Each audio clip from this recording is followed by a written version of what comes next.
Gloria a Dios, comenzamos acá la clase de el día de hoy. Espero que estén todos felices después de haber tomado probablemente el examen más fácil de su vida el jueves pasado. Así que todos deben estar satisfechos, espero yo. Vamos a estar hoy cubriendo la página 36. Vamos a estar en la página 36 y nos vamos a estar moviendo hasta la 43. ¿Ok? Muy bien. Entonces, comenzamos con lo que es la parte en lo que es la iglesia y su fundamento apostólico, o el fundamento apostólico de la iglesia, y leemos que nos dice: las Sagradas Escrituras afirman que Jesucristo tiene su iglesia, una iglesia que permanecerá por siempre, pues las puertas del infierno no podrán prevalecer contra ella. Mateo 16, 18, y yo también te digo que tú eres Pedro, y sobre esta roca edificaré mi iglesia, y las puertas del Hades no prevalecerán contra ella. Entonces, este es un pasaje bastante conocido, también un pasaje un poco polémico en el aspecto de la interpretación del mismo desde la cosmovisión católica romana versus la cosmovisión protestante evangélica, pero el entendimiento que la mayoría de nosotros le damos a esta expresión, esta afirmación de nuestro Señor Jesucristo cuando tiene esta conversación, es que la palabra Pedro es Petros y significa roca pequeña. Jesús, básicamente aquí lo que está usando es un juego de palabras con Petra, la cual significa piedra de fundación. Y podemos ver claramente que en el Nuevo Testamento se expresa que Cristo es tanto la piedra de fundación, de fundamento, como también es la cabeza de la iglesia. Entonces, hace sentido el llegar a la conclusión, viendo que lo que es la roca como tal, desde el antiguo pacto hasta el nuevo pacto, está claro que es Dios y es Cristo, pues no podríamos dejar que entre en nuestra cabeza de ninguna manera la idea de pensar que un apóstol podría llevar el rol de la primacía de la iglesia cuando realmente el que lleva la primacía de la iglesia es Jesucristo. La cabeza es Jesucristo, no es ningún hombre, haya sido apóstol o haya sido un soldado de a pie. Nadie es la cabeza de la iglesia, solamente Cristo, y Cristo es la verdadera roca. ¿Ok? Así que eso yo creo que debe estar claro en todas las mentes de los que somos evangélicos y protestantes. ¿Ok? No vamos a entrar en lo que piensan los católicos, porque esa no es la intención de esta clase. Pues esta clase es de eclesiología y vamos a hablar de lo que dentro de nuestra cosmovisión evangélica protestante debemos de creer en base a el sistema de cómo funciona la iglesia del Señor. ¿Ok? Siendo que hay una iglesia de Jesucristo, podemos preguntarnos cuál de todas las iglesias que existen hoy son la verdadera iglesia de Jesucristo. Y de hecho, esta es una de las preguntas que normalmente las personas que no son evangélicas protestantes plantean para tratar de argumentar de que ya sea la Iglesia Católica Apostólica Romana o la Iglesia Ortodoxa, en sus diversas formas de existencia, podrían ser la que es la verdadera iglesia. Y si hay una iglesia verdadera de Jesucristo, ¿es nuestra congregación local una iglesia verdadera de Cristo? Entonces tenemos que nosotros entender que solamente hay una iglesia. Hay muchas sedes, pero hay solamente una iglesia.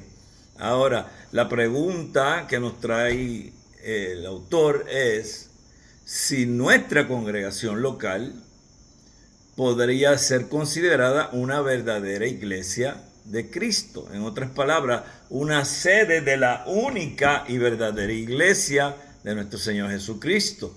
Entonces, ¿cómo puedo yo saber si la iglesia donde yo me congrego, si el cuerpo local donde yo me congrego es parte de la iglesia de Cristo, de la verdadera iglesia de Cristo? ¿Ok? Vamos a ver si puedo agregar esto. Ahí está. Entonces, definitivamente tenemos que entender que toda pregunta que tiene que ver con eclesiología, de donde surgen las respuestas para esas preguntas, es de las Sagradas Escrituras. Entonces, no importa, aquí en el grupo de estudiantes que tenemos en esta clase, no importa de qué denominación cristiana usted es. Lo que importa es si esa denominación realmente es cristiana. Si esa denominación realmente puede ser llamada Iglesia de Cristo. ¿Cómo yo voy a saber eso? Pues la única forma es yendo a la fuente que nos enseña eclesiología. ¿Ok? Y la única fuente que nos enseña eclesiología, y de ahí entonces se escriben lo que son, lo que la mayoría de las personas llaman confesiones de fe o credos, o podemos tener libros como este de texto que nos están ayudando a estudiar lo que es la iglesia, es porque se extrayó, se sacó de la Biblia lo que se está argumentando. Entonces, ¿por qué es importante mencionar las diferentes denominaciones? Porque vamos a encontrar que dentro de lo que es el funcionamiento del cuerpo local de la iglesia, vamos a tener unas diferencias en cosas que no son medulares de la fe. Son cosas secundarias. En algunos casos, tercero, cuarto, quinto lugar cuando hacemos una lista. Entonces, eso no es lo importante. Lo importante es que en lo medular estemos de acuerdo. Y lamentablemente, por no estudiar precisamente eclesiología, muchas personas no entienden que va a haber una diversidad dentro de los cuerpos locales, precisamente porque hay diversidad de denominaciones, pero dentro de esa diversidad yo tengo que buscar en el consejo bíblico las verdades que deben aplicarle a todas las congregaciones. Entonces, si yo me voy a poner a buscar si el gobierno congregacional o el presbiteriano o el gobierno que sea episcopal o el jerárquico, ¿cuál es el gobierno? Bueno, pues yo busco en la Biblia y yo puedo encontrar en la Biblia varios ejemplos, y de los ejemplos que yo encuentro ahí en la Biblia, definitivamente uno que yo no encuentro es el jerárquico. Ese no está ahí, yo no lo encuentro. No encuentro que haya una jerarquía establecida por Jesucristo y los apóstoles. Entonces, cuando yo veo que eso no está ahí, entonces yo tengo que mirar lo que sí está ahí, lo que sí se menciona. Y entonces, a base de eso, pues entonces yo puedo entender la diversidad de gobiernos locales que están siendo utilizados por diferentes denominaciones, porque la Biblia respalda de una forma u otra ese tipo de gobierno. ¿Ok? Continuando con lo que nos dice aquí el libro de texto, del texto bíblico que da inicio a esta sección, podemos concluir varias cosas que vamos a enfatizar en nuestro estudio. 1. El Señor afirma que edificará su iglesia. El sentido de edificar es que Él construirá su iglesia como aquel que construye un edificio. Entonces, vamos a leer Corintios 3, 9 y 10. Dice, porque nosotros somos colaboradores de Dios. Esa palabra es bien importante ahí. Yo, si tiene un libro, no sé si usted tiene el libro o si lo tiene digital, pero si lo tiene, pues subráyelo, si no, coja una Biblia y márquelo, porque lo que estamos leyendo es Corintios, ¿verdad? Estamos leyendo 1 Corintios 3, 9 al 10, y quiero que marque ahí, porque nosotros somos colaboradores de Dios. Y esa palabra es muy clave, porque esa palabra da mucha información acerca de cuál es el papel de nosotros dentro de la iglesia. Entonces usted tiene que ser claro en entender que usted va a colaborar con Dios.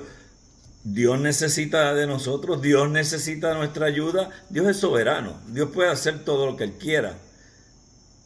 Pero a Él le plació que nosotros fuésemos colaboradores de Dios.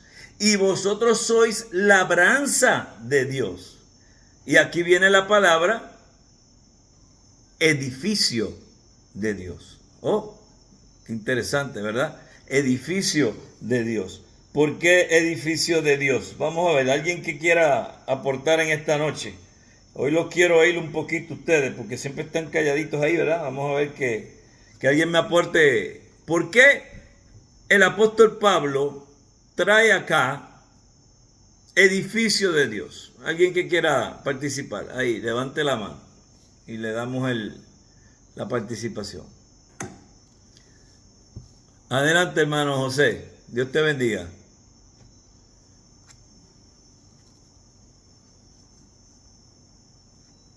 Buenas noches, Dios bendiga, pastor. Amén. Bien, aquí en este texto, esta idea de edificar, bueno, yo podría sacar algunos principios partiendo del texto. Número 1, un edificio se construye sobre un fundamento. Es decir, no se puede cambiar el fundamento de un edificio luego de edificado. Ese fundamento, que viene siendo la enseñanza de los apóstoles y profetas, tiene que construirse, vamos a decir, nivel por nivel, en ese mismo fundamento. Y también da la idea de la progresiva. Y en esa construcción, sobre ese, nosotros como creyentes tenemos una función de colaborar. Y el arquitecto, diseñador y constructor de la iglesia es Cristo. Y nosotros solamente estamos como colaboradores de Él. Eso es lo que yo puedo decir de ese texto. Ok, vamos a seguir leyendo y quiero que me sigan opinando en este texto. Ok. 10. Conforme a la gracia de Dios que me ha sido dada, yo, aquí es Pablo hablando, como perito arquitecto puse el fundamento. ¿Qué me opina de esa parte del pasaje? Vamos a ver. Pastor, cuando dice perito es como un experto. El apóstol Pablo está dando que es un experto en lo que él iba a hacer, en la fundación que él iba a hacer, ¿verdad? Era un experto, era una persona con experiencia que podía certificar, ¿verdad? Un perito certifica un edificio, tiene, ¿verdad? Tiene un cierto nivel de preparación esa persona que puede verificar si eso está bien formado, está bien montado y está apto para poder, como explicó el hermano anteriormente, está apto para poder montar más bloques encima de ese bloque. Sí. Ok, vamos a seguir oyendo lo que tienen que decir. Y ya mismo cogemos todo. Y otro edifica encima, pero cada uno mire cómo sobreedifica, porque nadie puede poner otro fundamento que el que está puesto, el cual es Jesucristo. ¿Quién me cierra eso ahí?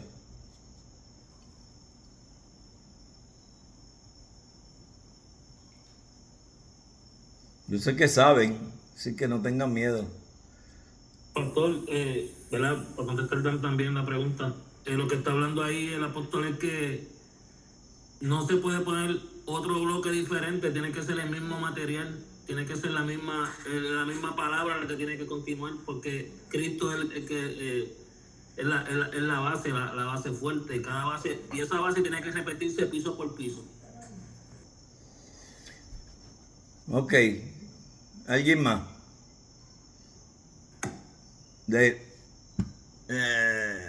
Adelante, Arturo. Es como diríamos que está diciendo el apóstol que Cristo es la zapata.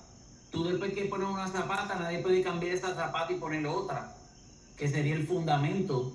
Tú tienes que ver cómo sobreedificas, porque Cristo es lo principal y tienes que ver que todas las enseñanzas sean cristocéntricas y no estés cambiando cosas que vayan a sobreedificar, porque la base tiene que ser Cristo todo el tiempo. Entiendo que es lo que habla, que sería como una zapata en una casa. Tú no cambias la zapata después que la tienes. Ya tú lo hiciste bien, pues ya tienes que seguir por encima de esa zapata. Ok, pues miren, aquí Pablo, si ciertamente se está llamando perito arquitecto, el arquitecto principal no es Pablo, es Jesús. Jesús es el arquitecto principal porque la iglesia es de Jesús. Pero ¿por qué Pablo dice que él es perito arquitecto? Porque él, que está estableciendo lo que hoy ustedes y yo llamamos eclesiología, es básicamente que él es quien está poniendo en orden lo que Jesucristo ya estableció. Y cuando viene el día de Pentecostés en el aposento alto, que los 120 reciben al Espíritu Santo, ahí empieza realmente la iglesia del Señor en ese día. Él está diciendo, ahora, una vez está puesta el fundamento, que no hay más ningún otro que pueda ser fundamento sino Cristo, porque el único que es fundamento es Cristo. No se puede poner fundamentos sobre fundamentos. Por eso nosotros no creemos en que hay apóstoles para estos tiempos. ¿Por qué? Porque Jesucristo, siendo el fundamento, los apóstoles sobreedificaron sobre ese fundamento y establecieron las doctrinas, y por eso es que nosotros nos dejamos llevar por las enseñanzas de Jesucristo y los apóstoles. Luego, nosotros, dice la palabra, que somos piedras vivas.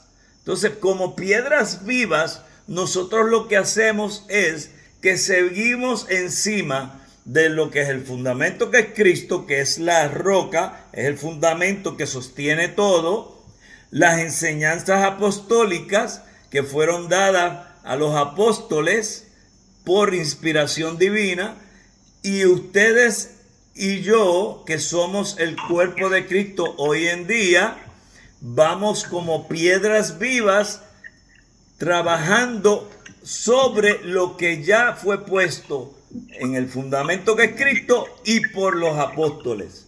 Ahora, por eso es que se está comparando con un edificio, porque se está edificando, edificando encima, edificando encima.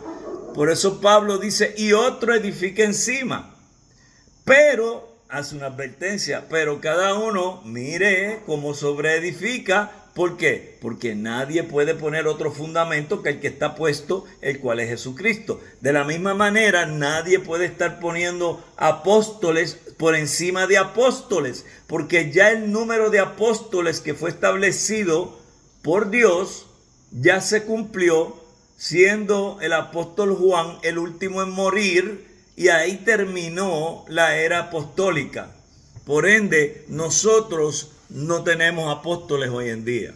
Ahora, en el libro, continuamos leyendo que este edificio llamado iglesia tiene un fundamento firme y seguro, el cual es Cristo mismo. Sobre este fundamento los apóstoles pusieron las bases para que el edificio llamado iglesia siguiera levantándose con firmeza y seguridad. Ahora, aquí tenemos una situación que siempre se trae y es, yo tengo un problema. ¿Cuál es el problema?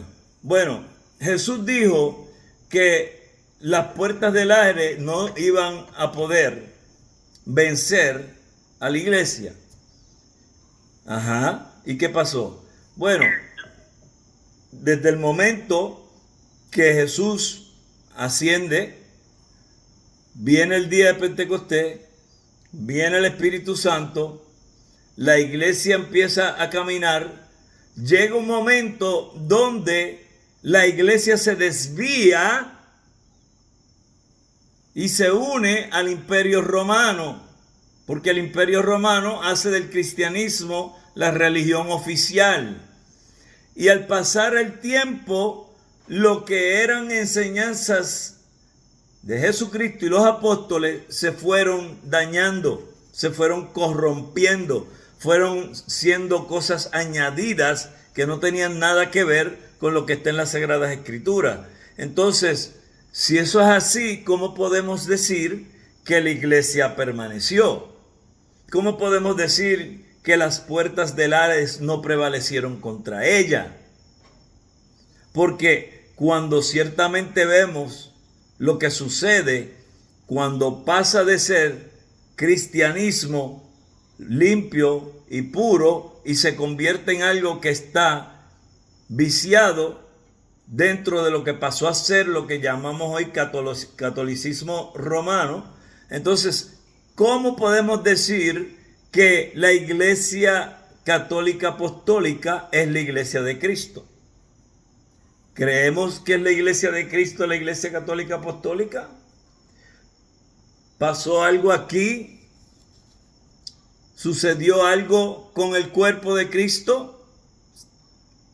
¿O el cuerpo de Cristo no fue afectado y continuó? Se fue la señal por casualidad. Se perdió la señal. Alguien que me diga, porque no sé si se había ido la señal.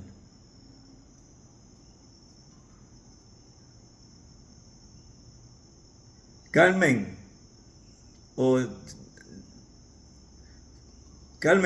Carmen Tarango, dígame si la señal se fue, porque no sé si la señal se fue cuando estaba hablando. Porque vi como que se fueron todas las imágenes.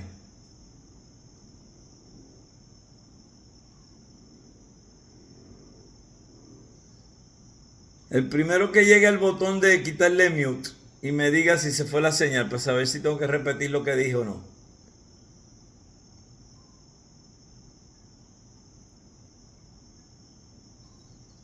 Ajá, dime, Maribel. Ok. Ustedes tienen un juego con los... Ah, pero me tienen confundido. Maribel, habla tú. Maribel, habla tú.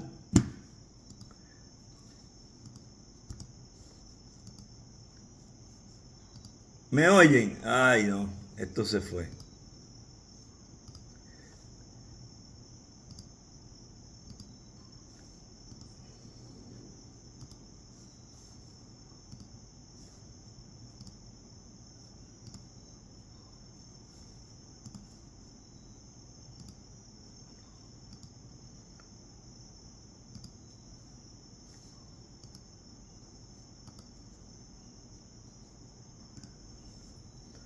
Vamos a ver, lo recuperé. Sí, Sí, se escucha bien. eso fue que se fue el internet y me tumbó todo. Eso es Sí, te culpa. perdimos la mitad de lo que estabas hablando. Vamos a echarle la culpa a alguien, deja ver. Steven.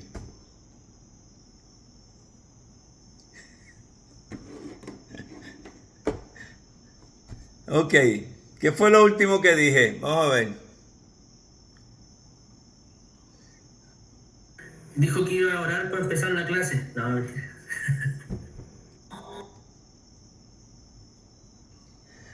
Ay, ay. Había hablado, estaba terminando con lo de que no va a haber más pastores porque ese ciclo cerró. Y entonces. ¿Cómo va a ser que no van a haber más pastores? Serán apóstoles. Perdón, los apóstoles. A ti se te fue el internet también, ¿sabes? Sí, de momento. No, estaba hablando de eso, de los apóstoles, que por eso ya no, ya el último había cerrado ese ciclo con Juan. Ok. Ok, entonces, la pregunta que estaba haciendo. Si Jesús dijo que las puertas del Hades no iban a prevalecer contra la iglesia, pero llega un momento cuando el Imperio Romano decide hacer del cristianismo la religión oficial del imperio. Y al seguir pasando el tiempo, termina constituyéndose lo que es la Iglesia Católica Apostólica Romana, la cual estoy más que seguro que todos aquí estaríamos de acuerdo en afirmar que la Iglesia Católica Apostólica Romana no es la Iglesia de Cristo. Podemos decir que dentro de la Iglesia Católica Apostólica Romana hay Iglesia de Cristo que eventualmente saldrá de ahí, pero no es la Iglesia de Cristo. Entonces, ¿qué pasó ahí? ¿Alguien me puede decir realmente Cristo se equivocó y las puertas del Hades sí prevalecieron contra la iglesia? ¿O qué pasó aquí? ¿Qué sucedió? Voy a tener que empezar a mandar con el dedo a que me contesten. Vamos a ver. José, vamos a ver. Bien, soy yo, Luis. Tito. Ah, ok, Bien. Tito. Pienso yo, ¿verdad? Que como está explicando ahí, ¿verdad? Que nadie, o lo que están explicando las personas anteriores, ¿verdad? Los hermanos anteriores, que Dios dio una palabra, ¿verdad? Que Él es la iglesia y nadie puede edificar sobre ella. Nadie puede hacer más nada sobre ella. No pueden cambiar nada. Y cuando empiezan a cambiar cosas que no están de lo que Él dijo, pues entonces ahí empieza el problema, ¿me entiendes? No, eso lo sabemos. Están guiando por lo que Él dijo. El problema ese es precisamente el problema. Entonces, ¿cómo yo puedo confiar de que la iglesia de Cristo prevaleció cuando la iglesia se fue por cosas que no son enseñanzas de Jesucristo y los apóstoles, sino inventos de hombres? Entonces, ¿cómo sé yo que la iglesia permaneció sin que las puertas del Hades vencieran? Porque cuando llegamos a un cierto momento decimos, espérate, pero ya esto no es la iglesia primitiva que conocíamos, esto es otra cosa, esto no es lo que se supone que sea. Adelante, hermano Alfredo.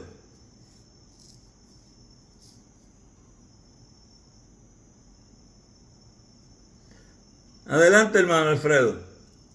Sí, perdón, es que no encendía el micrófono por cuestión de permisos. Creo que el detalle está aquí en que cuando muchas veces se habla de iglesia, nuestro pensamiento se dirige directamente a la Iglesia Católica Apostólica Romana, pero sin lugar a dudas no era la única sede en aquel entonces. Aunque una sede se perdió, el resto de la iglesia permaneció. El resto de la iglesia siguió en el fundamento de los apóstoles y de los profetas. Aunque una parte de la iglesia se extravió, la mancomunidad completa no se perdió, sino fue solamente una parte. Ok, alguien que quiera abundar en eso y decirme si están de acuerdo con eso o difieren.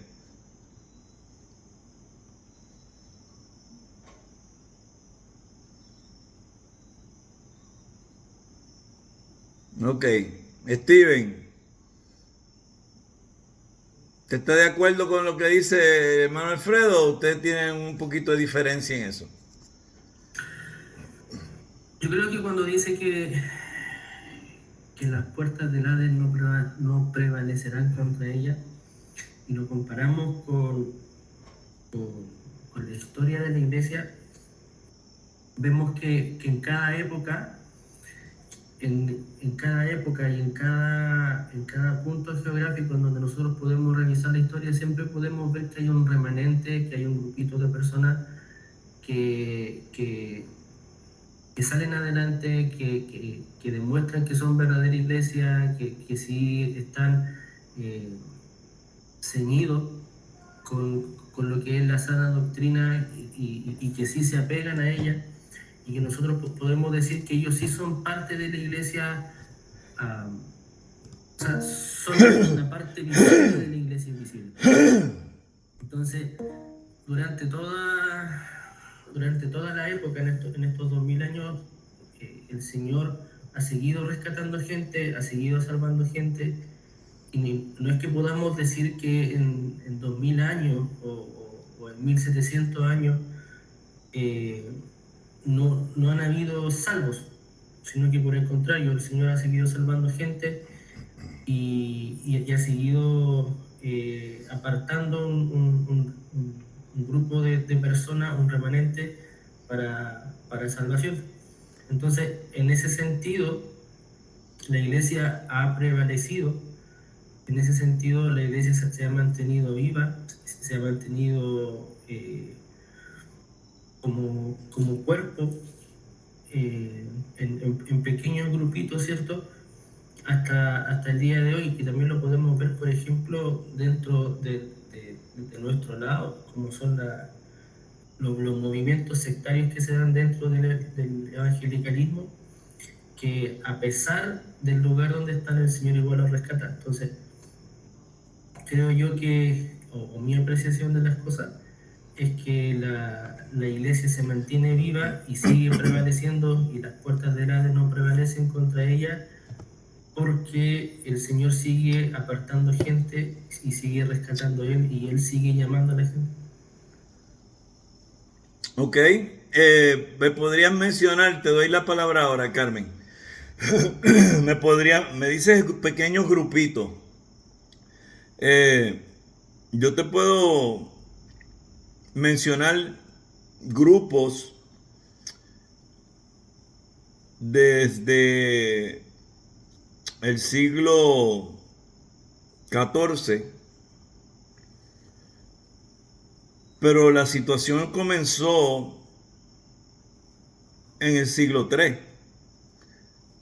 Entonces, siglo III, habían pequeños grupitos en el siglo III, habían pequeños grupitos en el siglo IV, V, VI, VII, VIII, IX, X, XI, XII. Habían pequeños grupitos que eran iglesia, ¿sí? En toda la época. ¿Y dónde estaban? Fueron perseguidos. ¿Y dónde estaban? Seguramente estaban escondidos. O sea, se sabe que habían grupos que estaban escondidos. Mencióname un grupo. congregaban. Mencióname un grupo. Ah, Mencióname un solo grupo.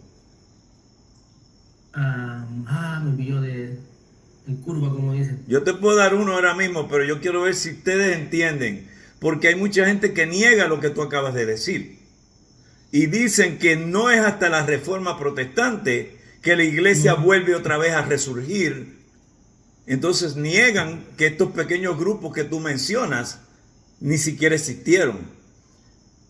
No, yo no estoy de acuerdo con eso. Yo creo que en toda la época, desde el siglo I hasta nuestros días, han habido remanentes y pequeños grupos de... ¿Has oído de los paulicianos? ¿Perdón? ¿Has oído del grupo de los paulicianos? No, ¿Has oído de los Bogomili? creo que sí. Sí, ok. Yo, yo les voy a mandar una lista a ustedes. Ahora, que quede esto bien claro. No se pongan a irse por ahí en las redes con la lista, porque mucha gente los va a tildar de hereje. Hermanos de nosotros en la fe, los van a tildar de hereje, porque la mayoría de los hermanos que están 100% concentrados en que todo sucedió a partir de la reforma y que nada sucedió antes de la reforma, te van a mirar como que tú estás loco. ¿Me estás siguiendo? ¿Ok? Yo tengo la lista. Lo que pasa es que la Iglesia Católica hizo un buen trabajo de eliminar muchos de los documentos que probaban que estos creyentes existieron a través de los siglos. Por eso es que tú no ves a nadie en las redes mencionándolos, porque inmediatamente dicen, eres un hereje, eso no es verdad, eso no existe.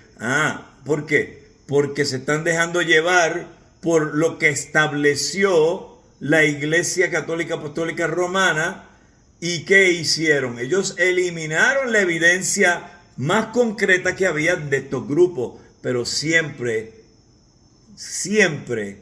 Dios guardó un remanente fiel y estuvo ahí a través de los siglos. Si eso no hubiese sucedido, entonces yo te diría ahora mismo que yo no fuese cristiano, porque entonces las puertas del Hades hubieran prevalecido contra la verdadera iglesia, y eso no sucedió. Siempre hubo un remanente fiel. Vas a tener personas que van a negar eso. ¿Por qué? ¿Los valdenses quedan dentro de ese grupo 2 o no? Sí, y los husitas también. También. Claro. Y ese es... Sí, de los valdenses me acordaba. Y te voy a decir más, los anabautistas también. Porque acuérdate que habían dos grupos de anabautistas. Y unos eran bien radicales, pero los otros eran extremadamente pacíficos y muy entonados con el sentir y lo que Cristo proyectaba en sus enseñanzas. Entonces, ellos también son parte de esa lista. ¿Ok? Pero vuelvo y te digo, y lamentablemente, ya en debate, conversatorios, por más de 25 años, yo he estado teniendo esta conversación, y especialmente las personas que solamente le quieren atribuir todos los cambios a la reforma y que nada más sucedió antes de la reforma, son los que están en contra de reconocer estos grupos. Yo a esas personas les digo, perdóname, yo les digo a esas personas, si eso es así, entonces tenemos un serio problema con lo que Cristo dijo. Y yo no creo que Cristo nos mintió. Hermana Carmen, usted iba a decir algo, por favor, adelante. No, era más bien una duda, pero ya se aclaró con lo que acaba de decir. Muchas gracias. Ok. Entonces, yo les voy a mandar esa lista y vuelvo y les digo, no se vayan por ahí al dial de la lista, porque va a haber quien te va a tildar de hereje por tú mencionar a esa gente. Lamentablemente. Yo he hablado con hermanos que tienen programas de YouTube ahora mismo que saben eso ser una verdad y nunca los mencionan porque tienen miedo que se les amontonen los que no creen en eso y puedan hasta cerrarle el canal porque los tilden de hereje. A ese nivel tuvo efecto el poder de la Iglesia Católica Apostólica Romana. ¿Ok? No estamos bregando con algo chiquito, porque la ICAR es instrumento, y me perdonan si se ofende a alguien, pero es instrumento de Satanás. Lamentablemente, esa es la verdad. ¿Ok? Muy bien. Entonces, ese edificio que se llama iglesia se sigue levantando cada vez que alguien viene a la conversión en Cristo. Cuando alguien pasa a ser parte del cuerpo de Cristo, la iglesia sigue creciendo y sigue edificándose, pero tiene que haber un factor que es que la palabra de Dios esté siendo enseñada a esos creyentes y por ende entramos en lo que es tan importante y lamentablemente no se está haciendo como debería ser, que es la enseñanza de lo que creemos y discipular a esos nuevos creyentes en lo que creemos, para que entonces pueda suceder lo de la edificación de unos a otros. ¿Ok? Ahora bien, los pastores, y maestros que verdaderamente han sido llamados por Cristo, tienen la función de edificar la iglesia, tomando como base el fundamento que ya ha sido puesto. Ninguno puede decir que está construyendo la iglesia verdadera de Cristo si no edifica encima del fundamento seguro de Cristo y los apóstoles. Entonces, verdadera iglesia de Cristo es una iglesia neotestamentaria. Verdadera iglesia de Cristo sigue las enseñanzas de Jesucristo y los apóstoles. Verdadera iglesia de Cristo interpreta el antiguo pacto entendiendo plenamente el nuevo pacto. Si no entiendes el nuevo pacto, no puedes interpretar el antiguo pacto. No podemos coger y decir, yo voy a leer el antiguo pacto para entender el nuevo pacto. La iglesia es una neotestamentaria. Por ende, en la eclesiología usted tiene que aprender el nuevo pacto y entonces ir al antiguo pacto y entonces usted va a ver de dónde es que el nuevo pacto está hablando y usted va a poder constatar que es realidad que la iglesia del Señor es una neotestamentaria.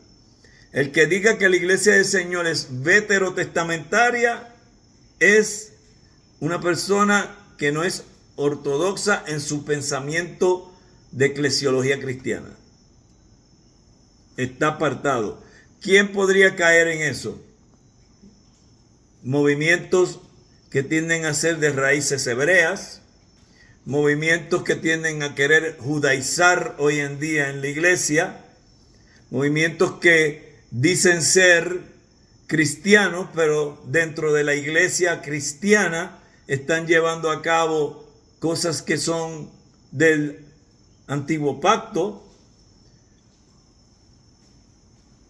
Tenemos que tener cuidado con eso, porque la iglesia de Cristo y la eclesiología que enseña Pablo, que enseña el nuevo pacto, nada tiene que ver con las cosas del antiguo pacto. Entonces, si nos ponemos a movernos hacia allá, lo que vamos a hacer es que vamos a tener una mezcla que no funciona. Y muchos están tratando de decir que hay que volver a las raíces. Las raíces de nosotros no es ir al antiguo pacto. Las raíces de nosotros es ir al fundamento, a Cristo.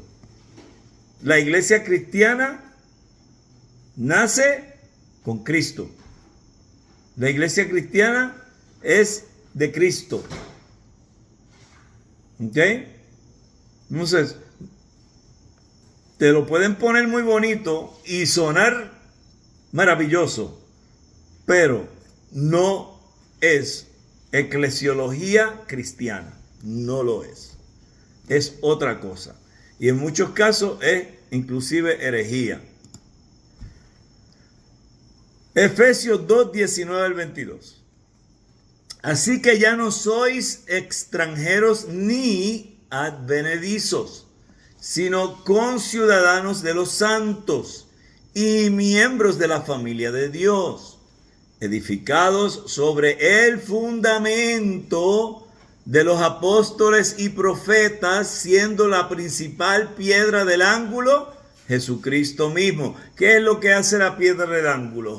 Que sostiene todo el edificio, ¿verdad? Esa es la piedra principal. En quien todo el edificio bien coordinado va creciendo para ser un templo santo en el Señor, en quien vosotros también sois juntamente edificados para morada de Dios en el Espíritu. Entonces, cuando nosotros leemos esto, tenemos que tener claro que tenemos que hacer una buena exégesis del pasaje y no caer en una exégesis y adjudicarle a lo que se está diciendo aquí lo que muchos han hecho, que es precisamente darle vida a un edificio literalmente. Porque del edificio que está hablando es de cada uno de nosotros que somos la iglesia. Ese es el edificio que se está cada vez bien coordinado, creciendo para ser un templo santo. ¿Y quién habita en el templo santo? El Espíritu Santo.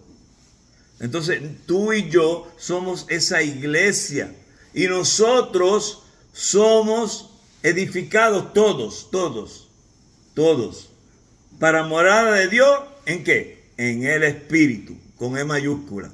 Entonces, a mí me encantaría que pudiéramos nosotros ya decir, vamos a cambiar la forma en que nos expresamos en referencia a la iglesia.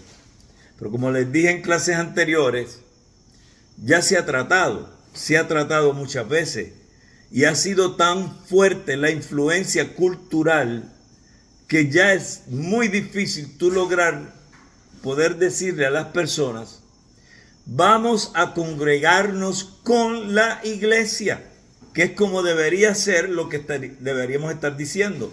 Sin embargo, lo que se dice es, voy para la iglesia. Pero es que la iglesia soy yo. O sea, que yo voy para donde yo mismo. Si yo soy la iglesia, tú eres la iglesia. Tú eres la iglesia, tú eres la iglesia, todos somos la iglesia. Todos nosotros que hemos creído en Cristo somos la iglesia. Los que obedecemos lo que Él nos dejó escrito somos la iglesia. ¿Para dónde vas? Voy para la iglesia. Nadie dice voy para el edificio donde se congrega la iglesia. Nadie lo dice. Pero eso sería lo correcto. Entonces, ¿qué pasó aquí? Cuando cogen pasajes como estos, en una eclesiología que está viciada, que está contaminada, cogen la iglesia y la convierten en una institución y le dan vida a un edificio. Le dan vida a algo que se supone no tenga vida, porque la vida la tenemos nosotros por medio de Cristo. Entonces, tú tienes no solo grupos como la ICAR, sino que tienes grupos también ortodoxos y tienes grupos obviamente sectarios que han cogido y han creado instituciones que llaman iglesia en vez de seguir lo que la Biblia nos enseña, que cada uno de nosotros somos iglesia. Entonces, dentro de lo que es la sana enseñanza de cómo funciona la iglesia del Señor, todos tenemos que entender que cada uno de nosotros somos la iglesia. Ahora, otra cosa que es un error es pensar que nosotros podemos operar como iglesia solo. Ahorita hice una pregunta, Steven la contestó correctamente, yo abundé en ella. A través de la historia hubo pequeños grupos que eran la iglesia, pero no hubo una persona que se quedó vamos a decir, en el siglo III, siglo IV, siglo V, había un cristiano nada más. No, porque la iglesia no es de una persona. La iglesia es un cuerpo de creyentes, así que tenían que haber más de una persona para que estuviese la iglesia realmente presente. Por ende, creemos que hubo un remanente fiel en todos los siglos, como ya se mencionó. Pero eran varias personas y se reunían en escondidas, como decía Steven. Y esto es importante entenderlo porque si transportamos ese sentir que es bíblico, porque él dijo que no iba a prevalecer las puertas del Hades, por ende siempre iba a haber iglesia presente. Hoy en día, dentro de toda esta locura que encontramos, que tratan de decir que es iglesia, hay también en el siglo XXI un remanente fiel. ¿Por qué, pastor? Bueno, bien sencillo. Porque aunque parece que habemos muchos y dicen tantos cristianos hay en el planeta Tierra, realmente de toda esa gente que están, no todos son. Dicen que son, pero no son. Entonces, hay un remanente fiel dentro de esos millones que dicen que son cristianos. No todos son cristianos. Hay un remanente fiel de verdaderos creyentes que, como en los siglos anteriores, siempre se mantuvo y hasta el día de hoy existe. Y existirá hasta el día que venga Cristo. ¿Ok? Muy bien. Seguimos leyendo acá.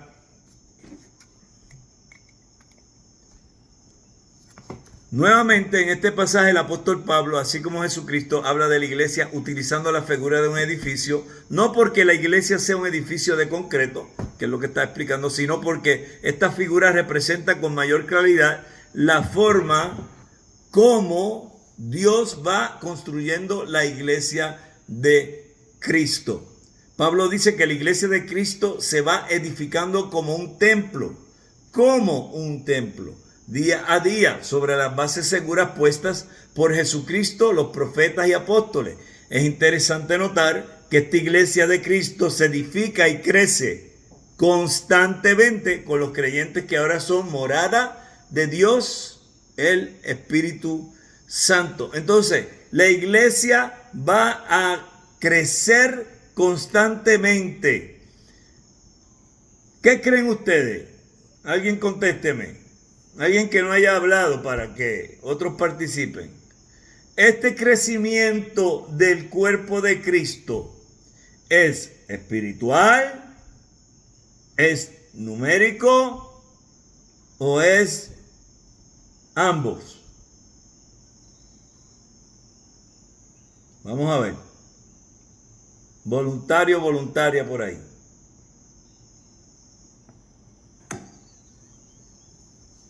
Otra vez, José. Ay, bendito está. Pero alguien participe aparte de José. Dime, José. Bueno, pastor, yo considero que ambas. O sea, porque la iglesia, vemos que en el libro de los Hechos la iglesia va creciendo en número también. Y no se da de manera dicotómica, es decir, la iglesia crece espiritualmente y numéricamente, porque si la iglesia está conformada por todos los salvos de todos los tiempos e incluye las personas que han de creer en Cristo, obviamente se tiene que dar el crecimiento numérico, pero también espiritual, porque estamos llamados a crecer numéricamente y espiritualmente. Ok, muy bien. Ahora, tenemos aquí una situación entonces. Tiene que haber crecimiento numérico y espiritual. Sí, es bíblico, está ahí. Pero si vemos una iglesia que crece solamente espiritualmente y no crece numéricamente, ¿será una verdadera iglesia de Cristo?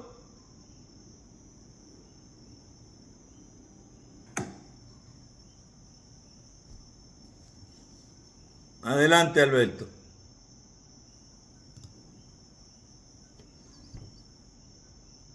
Pastor, yo entiendo que no necesariamente no tiene que ser de Cristo, puede ser que también no se está, ahí ve la falta de evangelización también, y de hacer el trabajo también de que el Señor no haya mandado a hacer. Sería también que a veces pues se quedaron ahí evangelizando, a veces nos evangelizamos nosotros mismos.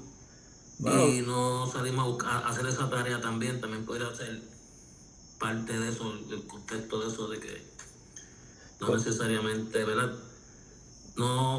Si no está creciendo es que algo está pasando en ese sentido, ¿verdad? Puede ser que no estén en la tarea de evangelización, pero puede ser que, entiendo yo que ese sea el problema.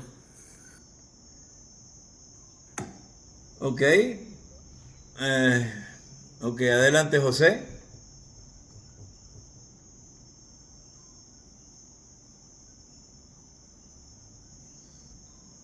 José, ¿ibas a decir algo, hermano?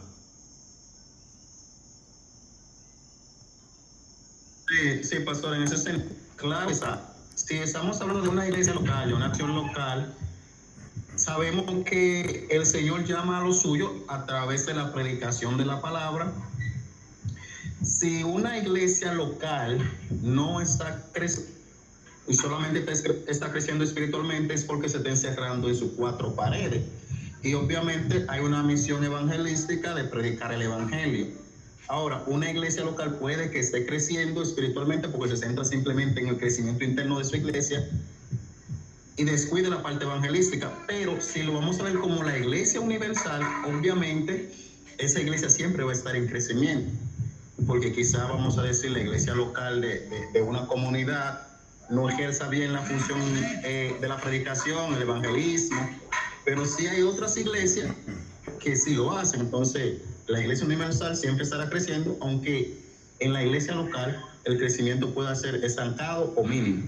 Eso es lo que yo puedo decir en ese sentido. Sí, yo aprecio el comentario de ambos, que básicamente están yéndose por la misma línea.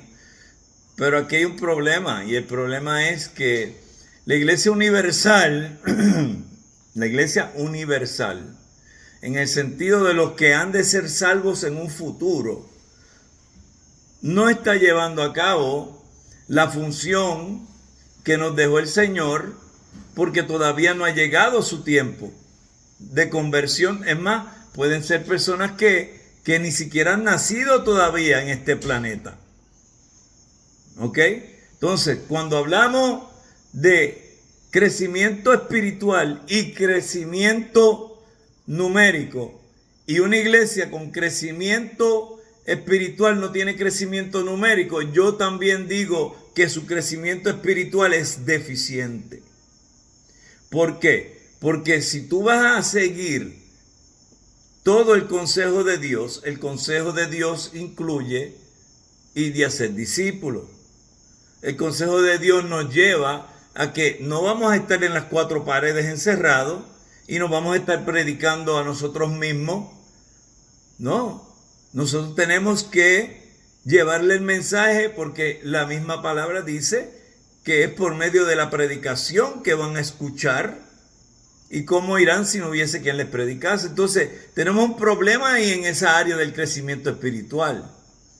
Pueden estar creciendo espiritual, pero no están creciendo totalmente y sanamente como deben crecer espiritualmente, porque el cuerpo local tiene que estar totalmente en todas las áreas, cubriendo todo.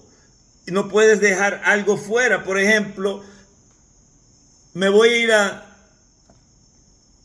discipular, a predicar, a evangelizar, pero entonces en la iglesia no vamos a alabar.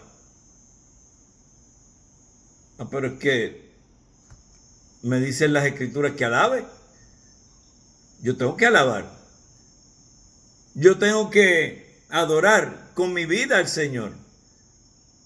Yo tengo que cumplir con todas las áreas que el cuerpo local Porque yo no puedo pensar en el cuerpo de manera universal como el cuerpo futuro que va a ser en un futuro. No, yo no puedo pensar así. Yo tengo que pensar con el cuerpo que tengo ahora, al cual pertenezco. ¿Qué estoy haciendo yo para llevar a cabo lo que la Biblia me enseña que debo hacer como iglesia?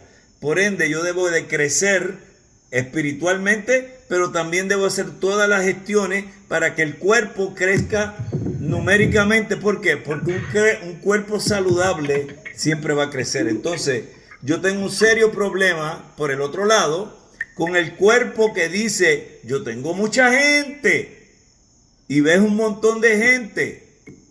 Eso no quiere decir que es saludable, porque tú puedes tener miles y miles y miles de personas en una iglesia, pero cuando tú oyes lo que se está enseñando, es un error totalmente garrafal lo que se está enseñando allí. Entonces, el punto que quiero llevar aquí es que dentro de la enseñanza de cómo debe funcionar una iglesia, las dos cosas tienen que estar de la mano. No puede uno enfocarse más en una y menos en la otra. La iglesia que no está haciendo las dos cosas, en algo está fallando. Algo ese pastor y la congregación no están haciendo. Y puede ser culpa del pastor o puede ser culpa de la iglesia. ¿Por qué digo esto? Porque el pastor puede predicar hasta que se ponga púrpura de que hay que hacer discípulos. Tenemos que hacer discípulos. Yo no soy el único que tengo que hacer discípulos. Pero entonces los hermanos no hacen discípulos.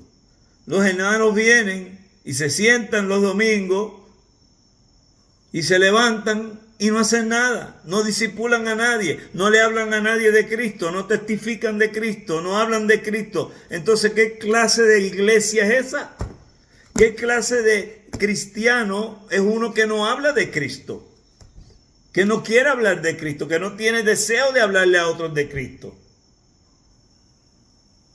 Entonces tenemos que entender que si vamos a aprender cómo debemos funcionar como iglesia, nosotros tenemos que entender que vamos a hacer todo lo que es necesario para crecer espiritualmente, pero también numéricamente. Porque claro está ahí, no se convirtieron 2 personas que son buenas, pero habla de 3,000, habla de 5,000. O sea, estamos hablando de que la iglesia creció numéricamente y creció espiritualmente. Entonces las dos cosas tienen que suceder. No puede haber una y la otra no. Porque hay un problema entonces ahí de salud. En alguna área se está malnutriendo esa iglesia.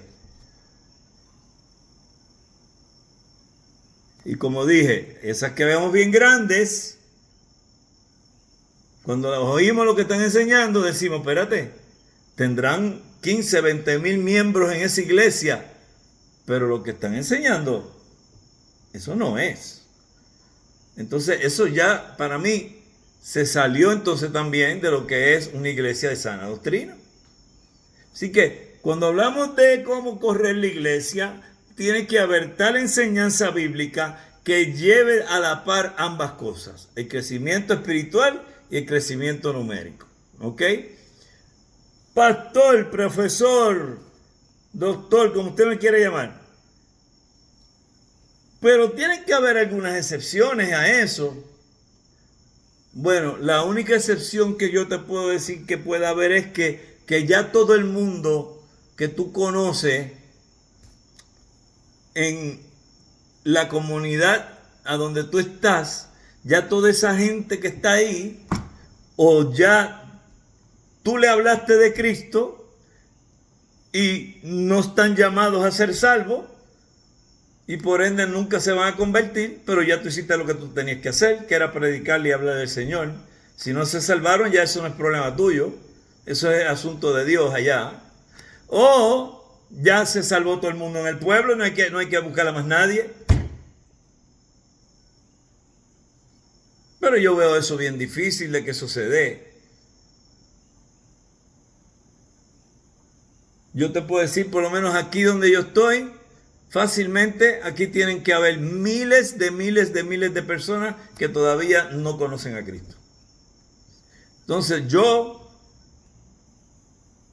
mis hermanos en mi congregación, estamos llamados a ir y hablarle a otros de Cristo.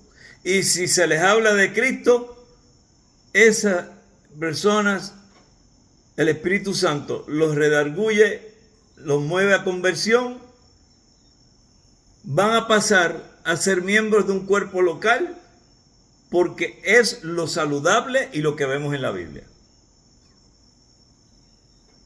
Pablo es bien claro en eso. No nos edificamos solitos, es juntos. 1 Pedro 2, 4 y 5. Acercándoos a él, piedra viva. Fíjate, este es Pedro hablando precisamente de la verdad de que él no es, ¿ok?, sino que es Cristo. Acercándoos a él, piedra viva, desechada ciertamente por los hombres, mas para Dios escogida y preciosa. Vosotros también, como piedras vivas, ¿qué? Sed edificados como casa espiritual y sacerdocio santo, para ofrecer sacrificios espirituales aceptables a Dios por medio de Jesucristo. Entonces, aquí encontramos claramente desde lo que es del apóstol Pedro, explicando más claro no puede ser, que nosotros vamos a crecer, a ser edificados por medio de Jesucristo, ¿ok? Aceptables por medio de Jesucristo. También el apóstol Pedro utiliza la figura del edificio para dar a entender que la iglesia de Cristo va construyéndose. O sea que Pedro y Pablo tenían algo en común ahí, ¿verdad? ¿Están enseñando lo mismo? Sí. Quizás será porque el mismo Espíritu Santo es el que los llevó a recibir la inspiración del Espíritu, ¿verdad? Día a día, con la adhesión de nuevos creyentes que se convierten en piedras vivas para rendir sacrificios espirituales aceptables a Dios por medio de Jesucristo. No solo la iglesia de Cristo se va edificando con los nuevos creyentes, sino que las piedras que ya forman parte de este edificio van edificándose y creciendo. Este es el objetivo del trabajo de los siervos del Señor. Entonces, yo me convierto a Cristo. ¿Qué voy a hacer? Bueno, yo me acabo de convertir. Ayer confesé a Cristo como mi Señor y Salvador. Ya. Ahora, ¿qué voy a hacer? Bueno, ahora yo tengo que ser edificado. Tengo que crecer. ¿Pero por qué? Porque una vez yo voy creciendo, entonces yo puedo ir a otros para que otros también crezcan. Todo lo que usted reciba, todo el conocimiento que usted adquiere en la iglesia del Señor, usted tiene el deber de pasarlo hacia otros, no quedarse con lo que recibió. Si eso hubiera sucedido, usted y yo no estaríamos aquí ahora mismo. Y fíjate si esto es clave, que la iglesia del Señor retoma lo que es la forma correcta de cómo extender el reino después de la reforma. Porque por todo ese tiempo, aunque hubo un remanente, que ya lo hemos dicho, ese remanente era bastante pequeño y logró mantener el movimiento de la iglesia, pero no logró restablecer el celo misionero que vemos en la carta de los Hechos de los Apóstoles que escribe Lucas. Entonces, ahí en esa carta tú puedes ver la metodología de cómo se hace misionología, de cómo funciona el quehacer misionero. Y eso se pierde. Y no es hasta que viene la Reforma y surgen luego los grandes avivamientos donde nuevamente se toma esa fórmula de misionología y se sale a llevar el mensaje de Cristo, y entonces el cristianismo vuelve a tener un avivamiento terrible porque volvemos otra vez a copiar lo que la iglesia hacía en el primer siglo en cuestión de misiones. Pero a través de los siglos, misiones no se hizo como la Biblia nos enseña a hacerlo. Es después de la Reforma que se vuelve a retomar eso.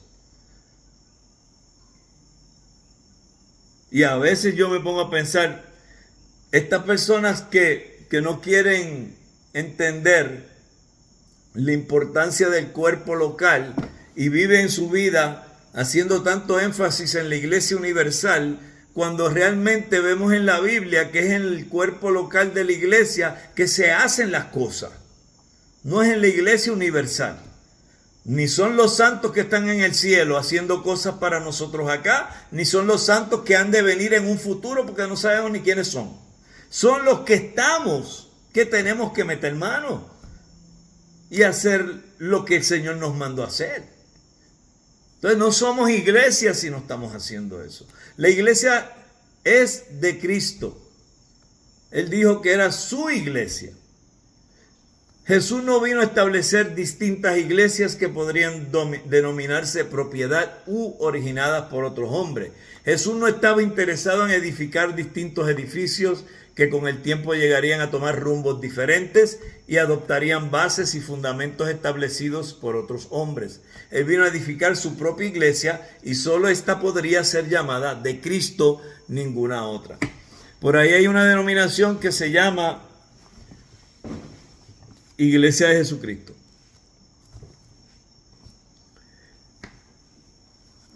Y ellos dicen que ellos son la verdadera iglesia de Cristo.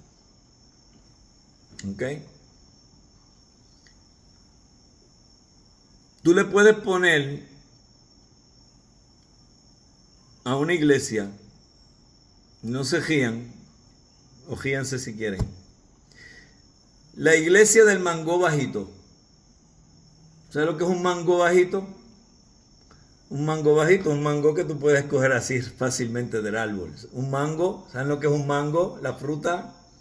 ¿Sí? Ok. El nombre no es lo importante aquí. La iglesia de Cristo, lo importante es lo que enseña, lo que hace, lo que vive. La verdadera iglesia de Cristo se ve en acción continua. No es un nombre, no es una denominación, es una iglesia que está viviendo lo que Cristo nos pide. Esa es la verdadera iglesia de Cristo. Una iglesia viva, por eso es que dice que somos piedras vivas. Somos piedras que estamos todo el tiempo edificándonos y edificando a otros. Si no estamos haciendo eso, no estamos haciendo nada. Y hay tantas maneras ahora de poder ser una buena iglesia de Cristo. Y qué triste que tanta gente no lo está haciendo. Hechos 20:28. Por tanto, mirad por vosotros y por todo el rebaño en que el Espíritu Santo os ha puesto por obispos. Hablando, ¿verdad?, de los pastores, presbíteros, episcopos. Para apacentar la iglesia del Señor, la cual ganó por su sangre. Ok, esta iglesia sería de Cristo porque Él la compró y la ganó con su propia sangre. Es decir, siendo que Él fue sacrificado como el Cordero Salvador, solo Él puede tener el derecho de propiedad sobre esta iglesia. Los pastores no son dueños de esta iglesia. No pueden cambiar los fundamentos ni establecer otros, porque el dueño de la iglesia ha ordenado que todos deban construir sobre el fundamento que es Cristo mismo. Pregunto, entonces, si esto es así, un voluntario que me diga ¿Estoy yo llamado a obedecer a mi pastor entonces? Porque no son dueños de la iglesia. El dueño es el Señor. ¿Debo yo obedecer a mi pastor? ¿Sí o no? Y si sí, ¿por qué? Vamos a ver. Por aquí está Alfredo.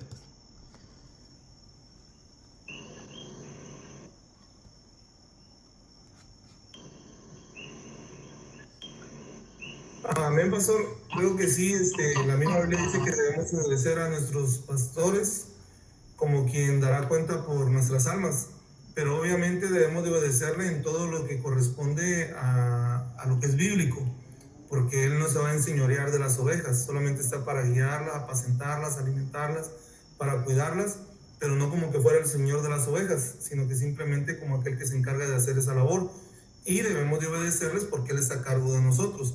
Hasta allí, en todo lo que es bíblico. Muy bien. Excelente. ¿Alguien más que quiera opinar?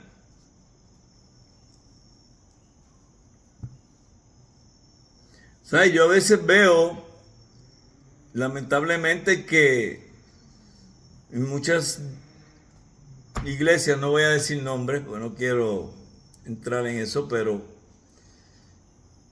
los pastores literalmente creen que ellos son los dueños de la iglesia. Y básicamente lo que ellos dicen es ley. Y pueden estar equivocados y nadie los confronta. Y eso no debe ser. Si el pastor está equivocado en algo, la iglesia debe poder ir y reunirse con él y decirle: pastor, usted dijo esto y esto y esto, y yo creo que eso no es así. Y porque yo leí aquí en la Biblia esto y esto y esto. Y ahí el pastor puede hacer dos cosas. Una, darse cuenta que sí que se equivocó y debe públicamente decir: hermano, yo enseñé esto, estaba equivocado, perdónenme, se me trajo a mi atención que la exégesis que hice de ese pasaje que estaba enseñando no fue correcta, por ende lo que terminé siendo fue una exégesis, y les digo que esto es lo correcto y se enmienda. O puede no hacerle caso a ese miembro, y lo que sucedería entonces es que ese miembro, lo más seguro, lo que va a hacer es que va a terminar yéndose de la iglesia. Entonces yo pienso que, y yo que soy pastor de muchos años, yo soy de los que piensan que los hermanos en la iglesia, si ven que el pastor se equivoca en algo, no le llamen la atención públicamente. Haz como enseña la Biblia. Vete en privado con él. Y normalmente, si es un hombre de Dios de verdad, él va a aceptar que estaba errado y va a enmendar lo que dijo. Los pastores no son dueños de la iglesia. Los diáconos no son dueños de la iglesia. Si usted tiene diáconos en su iglesia, uno de los errores más grandes que no es parte de la sana eclesiología es darle autoridad a los diáconos que no tienen.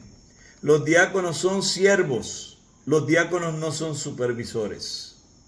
El único supervisor en la iglesia es el pastor.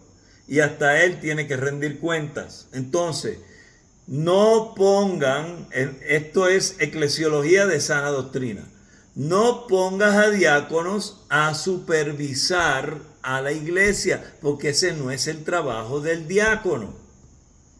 ¿Sabe lo que yo he visto?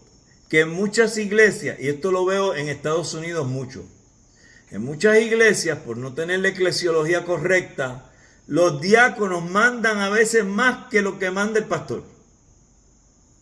¿Y saben lo que han hecho? El día que el pastor predica un sermón que no les gustó, hacen una reunión y votan al pastor, siendo un buen pastor. Pero como le dieron tanto poder a los diáconos no son dueños tampoco de la iglesia. Y si hay un gobierno de presbiterio, también aplica así, no son los dueños. Entonces, ¿sabe qué pasa? Que la mayoría de las personas en las iglesias tienen miedo de hablar, no se atreven a decir nada. Entonces la opción fácil es, me voy y me busco otra iglesia, en vez de tratar de arreglar la situación ahí donde están. Parte de lo que Pablo enseña de cómo funciona una iglesia es que si alguien está cometiendo una falta, se le llame y se trate con esa persona. Y casi siempre la mayoría de los problemas, lamentablemente en los cuerpos locales, se resuelven dejando a la iglesia en vez de tratar de resolver el problema. Yo no sé si esto va a cambiar en algún momento, pero lamentablemente es lo que más veo yo que sucede. Y creo que es porque no se le está enseñando a la iglesia cómo bregar con las diferentes situaciones que van a surgir. Y se asume que no se le puede decir nada a los líderes de la iglesia, porque ellos son los que saben y hay que dejarnos llevar por ellos, cuando si sabemos que está algo mal, debemos de decirlo. Siendo Cristo el verdadero dueño de la iglesia, seguimos leyendo, no pueden, hablando de los pastores, cambiar los fundamentos ni establecer otros, porque el dueño de la iglesia ha ordenado que todos deban construir sobre el fundamento que es Cristo mismo. Y sometió todas las cosas bajo sus pies y lo dio por cabeza sobre todas las cosas a la iglesia, la cual es su cuerpo, la plenitud de aquel que todo lo llena en todo. Efesios 1:22. Jesucristo ha sido declarado por Dios mismo como la cabeza y dueño de la iglesia, precisamente porque la iglesia es su cuerpo. La verdadera iglesia de Cristo solo tiene un propietario y este es Cristo. Ninguna persona u organización puede tener los derechos de propiedad de la iglesia. Y fíjate que aquí hay algo que me lleva a otro punto que quisiera darles a ustedes, y es que debe haber un sistema, y no sé cómo funciona en los demás países, porque realmente no estoy versado en las leyes de entidades sin fines de lucro, que ahí es donde cae la iglesia. Pero la iglesia como tal debe de establecer jurídicamente dentro del sistema de gobierno de ese lugar que ninguna persona en específico es dueña, sino que toda la congregación en su totalidad es dueña de todo lo que la iglesia como cuerpo local tiene. Me explico. El pastor Alfredo Luis Didier no tiene su nombre en el título de propiedad de los bienes que pertenecen a la Iglesia Bautista Sin Paredes de Calley. ¿Quién es el dueño de los bienes de la Iglesia Bautista Sin Paredes de Calley? La Iglesia Bautista Sin Paredes de Calley. ¿Y quién es la Iglesia Bautista Sin Paredes de Calley? Todos los miembros de la Iglesia Bautista Sin Paredes de Calley. ¿Me están entendiendo? Entonces, hay lamentablemente personas que se han adueñado de los bienes de una iglesia cuando no le pertenecen a nadie que no sea a toda la iglesia. ¿Ok?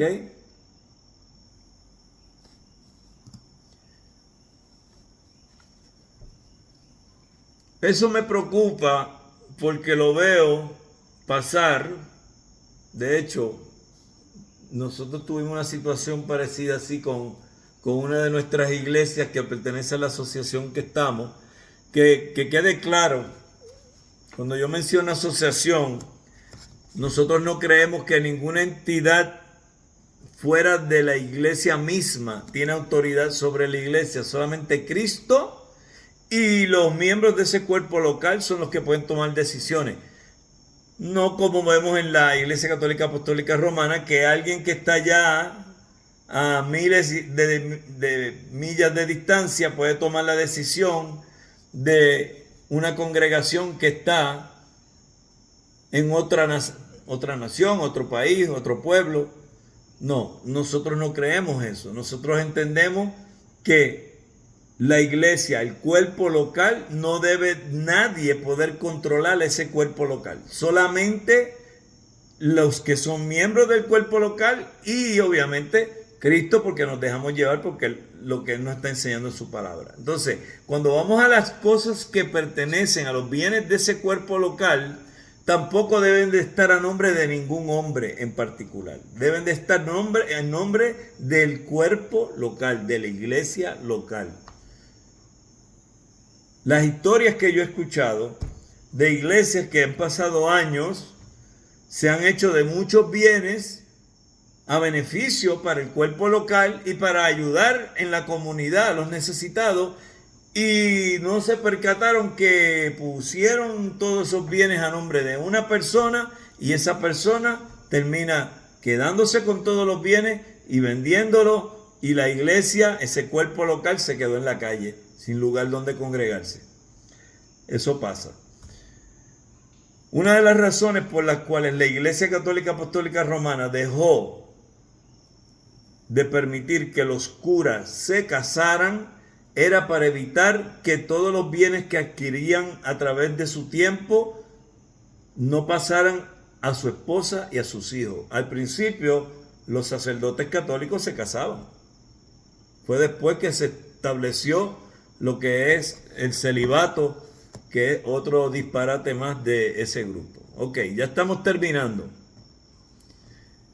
Jesucristo ha sido declarado por Dios mismo como la cabeza y dueño de la iglesia, precisamente porque la iglesia es su cuerpo. La verdadera iglesia de Cristo solo tiene un propietario y este es Cristo. Ninguna persona u organización puede tener los derechos de propiedad de la iglesia. Cuando en este estudio hablemos de la iglesia verdadera, nos estamos refiriendo a la iglesia establecida y fundada por Cristo y que pertenece solo a Él. Esta iglesia verdadera deberá poseer las características y distintivos que le dieron Cristo y los apóstoles. Si no aparecen estos distintivos, entonces no podrá ser una iglesia verdadera, aunque lleve el nombre de Cristo. Este estudio tiene como propósito mostrar si nuestras iglesias locales son manifestación de la verdadera iglesia de Cristo o si estamos perdiendo el tiempo edificando sobre otro fundamento, lo cual nos conducirá a la vergüenza, como dice Pablo en 1 Corintios 3, 12 al 15.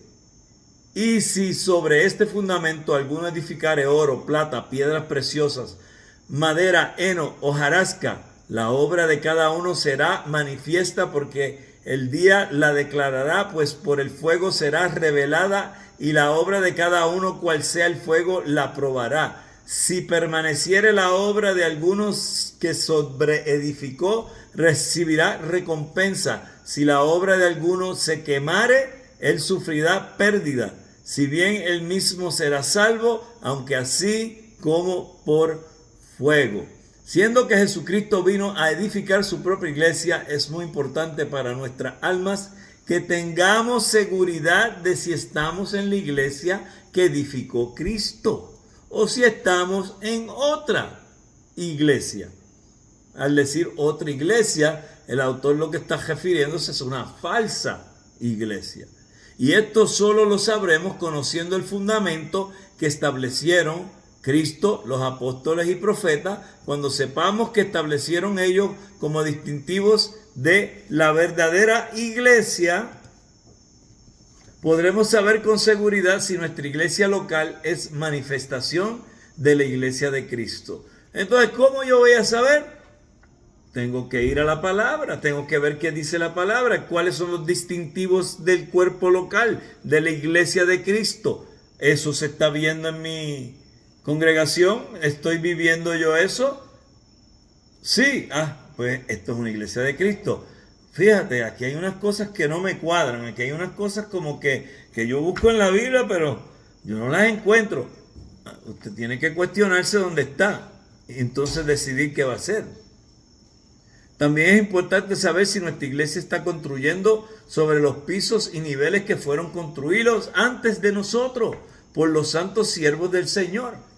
en estos 21 siglos de historia de la iglesia, porque si despreciamos lo que la iglesia verdadera ha construido a través de la historia, estamos rechazando la obra del Espíritu Santo, quien también edifica a través de sus siervos sobre el fundamento apostólico.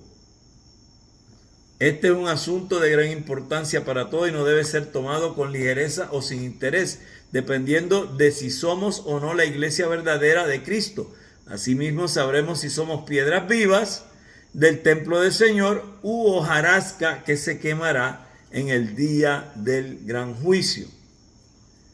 Les animo para que abordemos este estudio con total disposición y nos adiestremos en defender los distintivos de una iglesia verdadera. Así podremos ayudar a muchas personas que confundidas son víctimas de falsos ministros y falsos profetas, los cuales dicen ser de Cristo, pero realmente no lo son.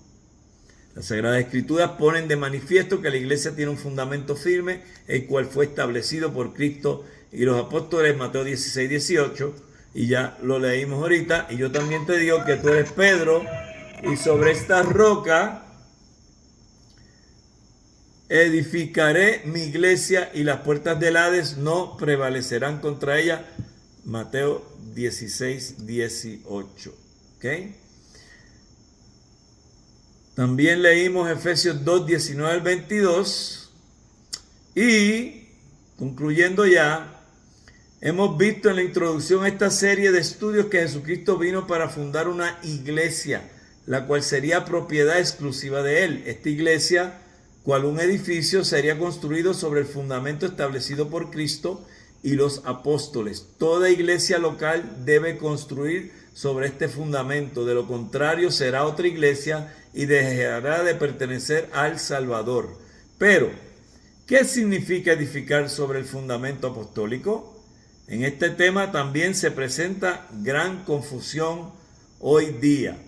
Entonces, como el tiempo me está traicionando aquí, yo quiero que usted termine en su hogar la lectura que nos resta, ¿ok? Y van a leer hasta la página 43, el primer párrafo de la página 43, ya que en la próxima clase comenzamos desde el segundo en adelante, que ya ahí estamos hablando de la 43, si mal no recuerdo, creo que hasta la 49, sí. Ya estaremos la semana que viene de la 43 a la 49. Así que lo que falta de este capítulo, por favor, de estas páginas, mejor dicho, léanlos en su casa. ¿Ok? Ok, ¿alguien tiene una pregunta? No es mucho más lo que hay que leer. ¿Ve? Ya casi yo estaba final. 43 a la 49, la semana que viene. ¿Alguna pregunta? ¿Queja?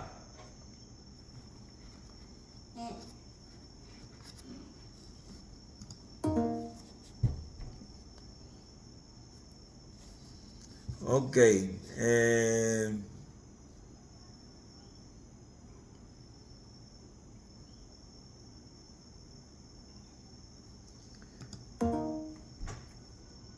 Necesito a alguien que nos despida en oración.